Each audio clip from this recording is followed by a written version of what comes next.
कयास तो सर ये भी लगाए जा रहे हैं कि सम्राट नाराज होकर लौट के आ गए। कयास ये कई बड़े पत्रकार हैं, उन्होंने एक खबर चलाई, नीतीश ने एकदम स्पष्ट कह दिया सम्राट छोड़कर कोई और नहीं, नाराज हो गए नीतीश, दिल्ली में किसी और का नाम। आप रमन निषाद पर अगर बात करिएगा तो उनका भी थोड़ा बैकग्राउंड खंगालिए, वह किसकी पुत्रवधू है वह भी थोड़ा सा देखिए, वह आरजेडी के तरफ से कहीं ना कहीं दिखाई पड़ता है। वो इतनी जल्दी में भारतीय जनता पार्टी नहीं किसी को आपको टीका लगाती है, इतनी बात मान के चलिए। आपका स्ट्रगल देखेगी आपका। अब देखिए सम्राट चौधरी के बारे में बार बार जो बात होता है, सिर्फ लॉकुस कॉम्बिनेशन ही नहीं, भारतीय जनता पार्टी को बिहार में ऐसा अपना कैप्टन चाहिए जो कि सामने वाले को डपट करके बैठा सके। तो और बैठाया भी है विधानसभा में। आप देख लीजिए तेजस्वी यादव को बहुआ तक कह दिया। सम्राट चौधरी के बारे में सर मैं एक और चीज जो मान के बैठता हूं कि भले ही बिहार में कास्ट कॉम्बिनेशन की बात होती है, लेकिन सम्राट चौधरी एक ऐसे व्यक्ति है, वो बन भी जाते हैं तो ठीक है, कुशवाहा समाज से आते हैं, लवकुश समीकरण और मजबूत होगा, लेकिन किसी भी खास वर्ग को उनसे नाराजगी नहीं होगी। जब सम्राट चौधरी के साथ में आप रहने वाले आदमियों को देखिए, उनके साथ में रहने वाला जो भी है पहले से लेके आज तक, तो वो सबको, आपने ठीक कहा, सबको साथ चल करके लेकर के चलने वाले आदमी है और वो काम करना जानते हैं। काम करने के लिए वह किसी स्तर तक वो जाएंगे, नागपुर हो या दिल्ली हो या पटना हो, सब जगह से अंदर खाने में अगर यदि कोई चाहता है, कहता है कि अगर सम्राट ही बनेंगे तो फिर वह नीतीश कुमार के बराबर और उनसे बड़ी लकीर खींचने की कुवत है उनकी। तेजस्वी यादव जिस तरह से नीतीश कुमार को लाचार दिखला रहे हैं, बेबस दिखला रहे हैं, आज सुधाकर सिंह का भी बयान आता है,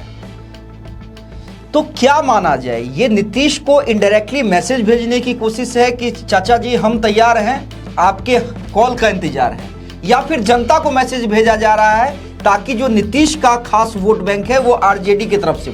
इस तरीके से सुधाकर सिंह का जो बयान है वो निश्चित रूप से अच्छी बात है, वह बोलना भी चाहिए। इतना अगर बोलिएगा तो यही हेल्दी आपको दिखाई पड़ता है। वक्त को चिराग समझ गए हैं कि वाकई अभी वक्त नहीं है, और जब वक्त आएगा तो चिराग भी उसी हिसाब से एग्रेसिवली खेलेंगे। 2020 में जिस तरीके से चिराग पासवान बिहार में आज उनके 19 एमएलए हैं, तो वह कहीं ना कहीं देन है 2020। उन्होंने टेस्ट किया, आप नरेंद्र मोदी के हनुमान कहते कहते वह पूरी तरीके से मुकम्मल तौर पर लड़े, एक सीट जीते। नमस्कार, स्वराज पोस्ट देख रहे हैं आप, आपके साथ मैं अमित झा। तो क्या वाकई सम्राट चौधरी गुस्सा होकर दिल्ली से पटना वापस आए? क्या वाकई कोर कमेटी की बैठक जानबूझ के टाली गई? क्या वाकई श्रेयसी सिंह बिहार की नई मुख्यमंत्री बनने जा रही हैं? और क्या राजेंद्र सिंह, जिन्होंने कभी बीजेपी छोड़कर एलजेपी से 2020 में चुनाव लड़ा था, वो आरएसएस संघ की पसंद है? कई सवाल है जो सोशल मीडिया पर तैर रहे हैं। आज फिर से एक एक कर उन सवालों के जवाब लेंगे।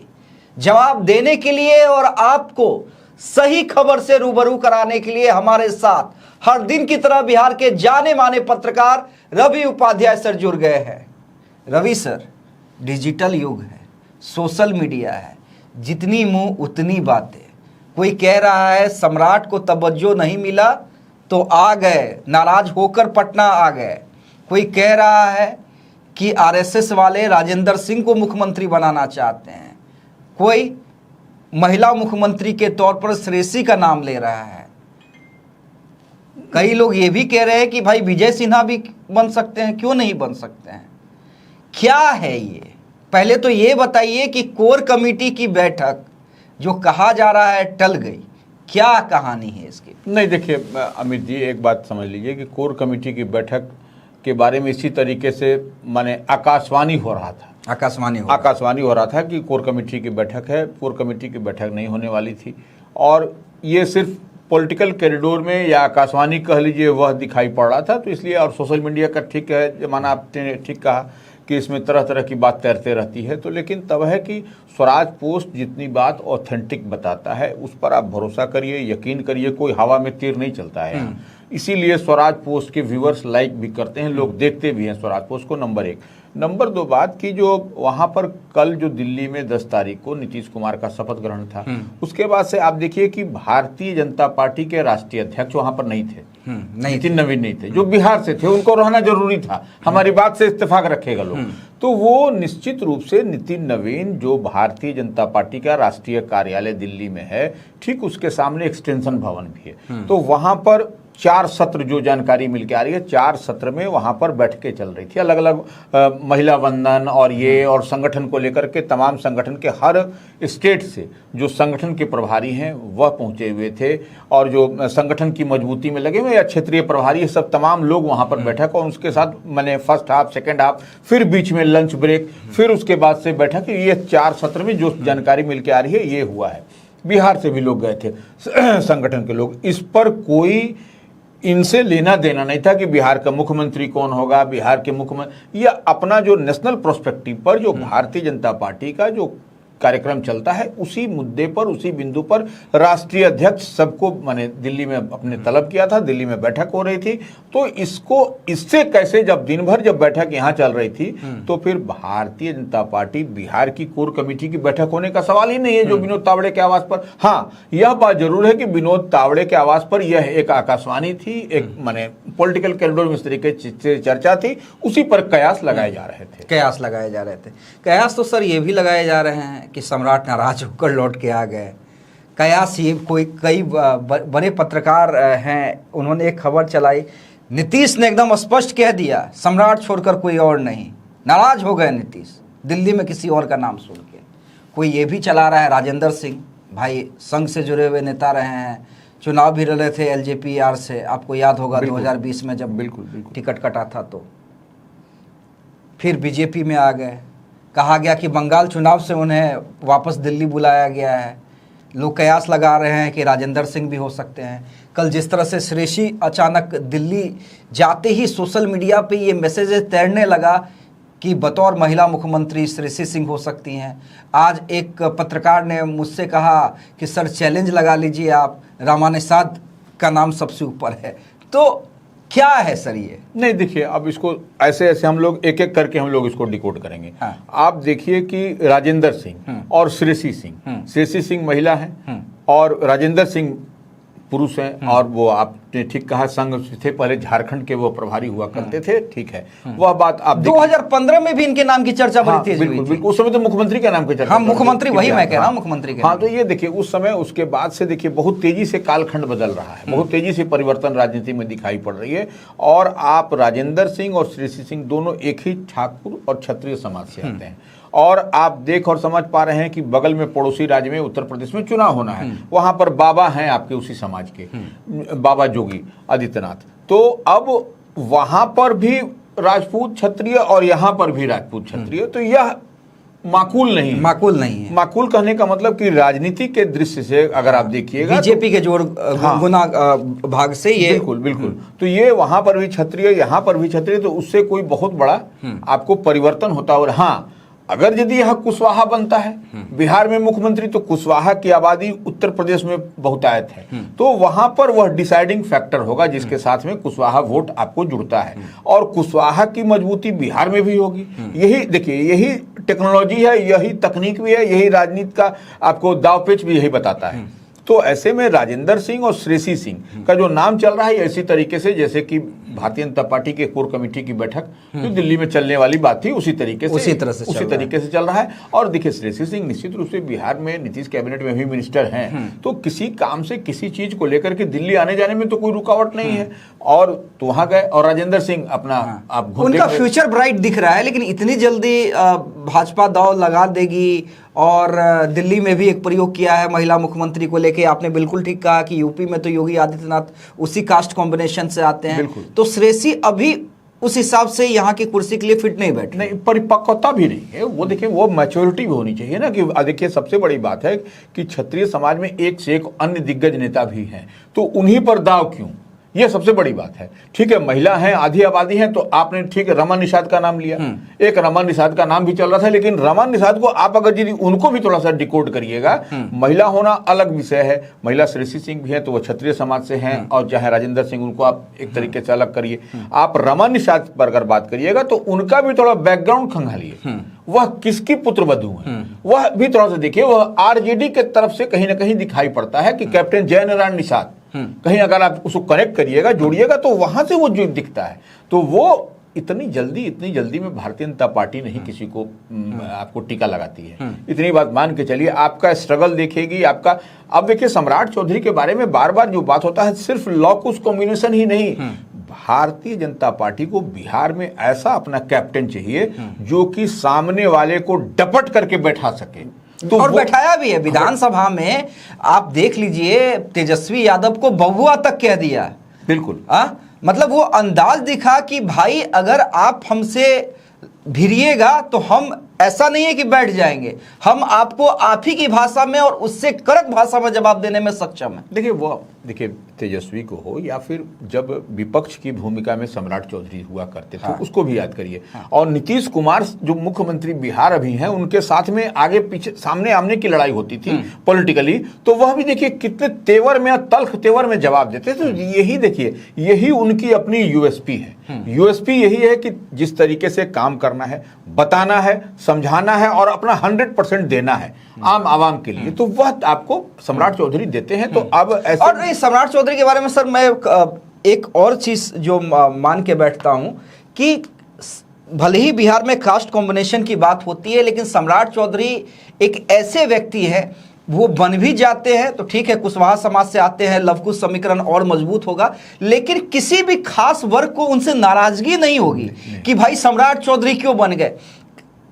अगरे के भी उतने प्रिय हैं, पिछड़े के भी उतने प्रिय हैं। उनके पास किसी, ऐसा नहीं है कि किसी खास के लिए ही दरवाजे खुलते हैं, सबके लिए दरवाजे खुलते हैं। नहीं, आप देखिए, जब सम्राट चौधरी के साथ में आप रहने वाले आदमियों को देखिए, उनके साथ में रहने वाला जो भी है पहले से लेके आज तक, तो वो सबको, आपने ठीक कहा, सबको साथ चल करके लेकर के चलने वाले आदमी है। और वो काम करना जानते हैं। काम करने के लिए वह किसी स्तर तक वो जाएंगे कि उससे पार्टी को की मजबूती। आप देखिए भारतीय जनता पार्टी के जितने दिन वह प्रदेश अध्यक्ष रहे, पार्टी की मजबूती के लिए वह काम करते हुए दिखाई पड़े, संगठन की मजबूती के लिए, और उन्होंने दिया भी पार्टी के लिए। तो ऐसी स्थिति परिस्थिति में देखिए, नागपुर हो या दिल्ली हो या पटना हो, सब जगह से अंदर खाने में अगर यदि कोई चाहता है, कहता है कि अगर सम्राट ही बनेंगे, तो फिर वह नीतीश कुमार के बराबर और उनसे बड़ी लकीर खींचने की कुवत है उनमें। कुवत है, हाँ। और भारतीय जनता पार्टी बड़ी लकीर छोड़ दीजिए, अगर बराबर भी लकीर खींच दे तो बहुत बड़ी बात होगी। देखिए, इसीलिए हम कह रहे हैं कि आप देखिए नीतीश कुमार का सुशासन, तो वह गृह मंत्रालय जब नीतीश कुमार के पास में था ही, हम लोग इस पर बात भी डिबेट भी कर चुके हैं, तभी उन्होंने एक बड़ी अपनी वो लकीर खींची थी नीतीश कुमार, वही सुशासन की बात करके, गुड गवर्नेंस की बात करके। तो देखिए निश्चित रूप से इतने अल्प समय में ही गृह विभाग उनके पास में था, एक बड़ी लकीर। देखिए इक्की दुक्की घटनाएं तो होती रहेंगी, उसको आप राम राज आप नहीं बना सकते, ठीक है। तो वो उस पर पुलिस को फ्री हैंड भी दिया, एक्शन भी पुलिस कर रही है, और पुलिस जो है सो माने जो पीपुल्स फ्रेंडली पुलिस होती है, वह पीपुल्स फ्रेंडली पुलिस अब हुई है। तो ये कई सारे एक्सपेरिमेंट, कई सारे जो है सो प्रयोग किया है सम्राट चौधरी ने अपने छोटे से अल्प अवधि के गृह विभाग की जिम्मेवारी उप मुख्यमंत्री की संभालते हुए। सर दर्शकों को एक चीज और हम समझाना चाहेंगे, तेजस्वी यादव जिस तरह से नीतीश कुमार को लाचार दिखला रहे हैं, बेबस दिखला रहे हैं, आज सुधाकर सिंह का भी बयान आता है, तो क्या माना जाए, ये नीतीश को इनडायरेक्टली मैसेज भेजने की कोशिश है कि चाचा जी हम तैयार हैं, आपके कॉल का इंतजार है, या फिर जनता को मैसेज भेजा जा रहा है ताकि जो नीतीश का खास वोट बैंक है वो आरजेडी की तरफ शिफ्ट हो सके? नहीं, देखिए अब ये तेजस्वी की अकुलाहट, बखुलाहट या जो भी अब दिखाई पड़ रहा है वह क्या है, जब ठीक है सर, राजनेता है तो राजनीति तो करेंगे, नहीं वो हम करें ना, ठीक है, करनी भी चाहिए, उसमें हम नहीं कर, हम बने जो दिखाई पड़ रहा है। अब जो ही निशांत कुमार को फ्रंट फुट पर खेलने की तैयारी हुई जेडीयू से, वही आपको, नहीं तो आप देखिए कि तेजस्वी यादव का आप लोकसभा चुनाव या विधानसभा का चुनाव हारने के बाद से वह बिहार में कितने दिन तक रहे, पूरे टेनियर को उठा लीजिए, आपको दिखाई पड़ जाएगा। और तो और छोड़ दीजिए, विधान विधानमंडल का सत्र चल रहा था, उसमें भी उनकी मुकम्मल तौर पर उपस्थिति नहीं दिखाई पड़ी। तो देखिए सवाल है कि अब देखिए बौखलाहट में है निश्चित रूप से, और इसी क्रम में आपने देखा भी कि जो बक्सर से सांसद हैं राजद के सुधाकर सिंह, वह भी गए, और वह अब नीतीश कुमार को सुधाकर सिंह जैसे पढ़े लिखे आदमी, इसमें कहीं कोई दो मत नहीं, वह क्या याद दिला रहे हैं कि देखिए 1990 का आप याद करिए कि वो क्या होता था, पहले दिल्ली से तय होता था, मुख्यमंत्री नीतीश कुमार ने उसको बदला और अब यहीं से मुख्यमंत्री तय करते हैं। तो अब नीतीश कुमार को अपनी पार्टी से ही मुख्यमंत्री बनाना चाहिए। तो ये देखिए पॉलिटिकल, ये सब माइलेज लेने के लिए, पॉलिटिकली आपको इधर उधर डाइवर्ट करने के लिए यह सब इस तरीके का सुधाकर सिंह का बयान हो या तेजस्वी यादव का बयान हो, यह सब होते रहे। देखिए राजनीति में यही खूबसूरती भी है, इसी तरीके से बयानबाजी होनी चाहिए और बिलो द बेल्ट बयानबाजी नहीं होनी चाहिए, बिलो द बेल्ट, एक दूसरे को फंसाने वाला। हाँ, तो वो देखिए आपको अपशब्द का इस्तेमाल नहीं, बिलो द बेल्ट नहीं, ये सब चीज। तो इस तरीके से सुधाकर सिंह का जो बयान है वो निश्चित रूप से अच्छी बात है, वह बोलना भी चाहिए। इतना अगर बोलिएगा तो यही हेल्दी आपको दिखाई पड़ता है। आखिरी सवाल सर, जब सबकी बात कर लेते हैं तो थोड़ा चिराग की भी बात कर लेते हैं। कल भी आपने चिराग की बात की थी। हर एक कार्यकर्ता, उनके जीजा बहनोई जिस तरह से बयान दे रहे हैं कि हम बनाना चाहते हैं, सीएम बनाना चाहते हैं, सीएम बनाना चाहते हैं, लेकिन वो वक्त अभी नहीं है। वक्त को चिराग समझ गए हैं कि वाकई अभी वक्त नहीं है, और जब वक्त आएगा तो चिराग भी उसी हिसाब से एग्रेसिवली खेलेंगे। देखिए निश्चित रूप से चिराग खेलेंगे, इसका गोटी उन्होंने फेंक दिया है। अब गोटी क्या फेंका है? बिहार फर्स्ट बिहारी फर्स्ट वाला। बिहार फर्स्ट बिहारी फर्स्ट तो फेंका ही है अमित जी। हाँ। दूसरा आपने देखा भी कि उत्तर प्रदेश के सभी सीटों पर अपने सभी सीटों हाँ, पे चुनाव। तो वो अपने को भी टेस्ट कर रहे हैं हाँ। कि हमारा अगर यदि हम लड़ेंगे वहां पर उत्तर प्रदेश में अकेले अपने बलबूते, तो वहां पर क्या स्थिति परिस्थिति बनेगी। तो एक अपना भी वह अपनी पार्टी का अपना भी वह एक तरीके से टेस्ट ले रहे हैं, और वह टेस्ट लेंगे भी। देखिए इसके लिए जाने जाते हैं चिराग पासवान की। वही देखिए 2020 में जिस तरीके से चिराग पासवान बिहार में आज उनके 19 एमएलए हैं, तो वह कहीं ना कहीं देन है 2020 को। उन्होंने टेस्ट किया। आप नरेंद्र मोदी के हनुमान कहते कहते वह पूरी तरीके से मुकम्मल तौर पर लड़े, एक सीट जीते, और उसके बाद वह भी एक सीट माने जेडीयू के खाते में चली गई। लेकिन कम से कम वोट अपना टेस्ट किए, भले वोट जो भी आया वह अपने आधार पर आया। तो यही आपको उत्तर प्रदेश में भी यही होता हुआ दिखाई पड़ेगा। एक टेस्ट भी करेंगे और भारतीय जनता पार्टी को वहां मदद भी होगी, समान तरह की बात होती हुई दिखाई पड़ेगी। चलिए, तो देखिए रवि सर के साथ हम इसलिए बैठते हैं और हर रोज आपके सामने हम तय समय पे इसलिए आते हैं क्योंकि सोशल मीडिया का जमाना है। तरह तरह की बातें होती है, जितनी मुंह उतनी बातें होती है। आज की डेट में जिसके पास कोई नॉलेज नहीं है वो भी अपने आप को बड़ा जानकार बताता है और सोर्सेज के हिसाब से खबर बताता है। लेकिन यकीन मानिए, और कई बार हमने सिद्ध किया है, फिर ज़्यादा घंटे नहीं बचे हैं, ज़्यादा घंटे नहीं बचे हैं। 2 से 3 दिन में जो बात हम फर्स्ट डे से कर रहे हैं वो आपको सही साबित होता दिखाई देगा। और मैं फिर से एक बार जाते जाते आपको कह दूं कि बीजेपी के सम्राट ही बिहार के अगले सम्राट होने लिफाफा में रखा हुआ है, लिफाफा में रखा हुआ एकदम निश्चिंत रहिए, उसमें कहीं कोई इधर उधर झोल ज्यादा व्याकुल नहीं, व्याकुल भारत नहीं बनिए, एकदम होना है। जो नाम हम लोग कह रहे हैं वही नाम होने वाला है। चलिए, आप क्या कुछ सोचते हैं कमेंट करके जरूर बताइएगा। बहुत बहुत धन्यवाद।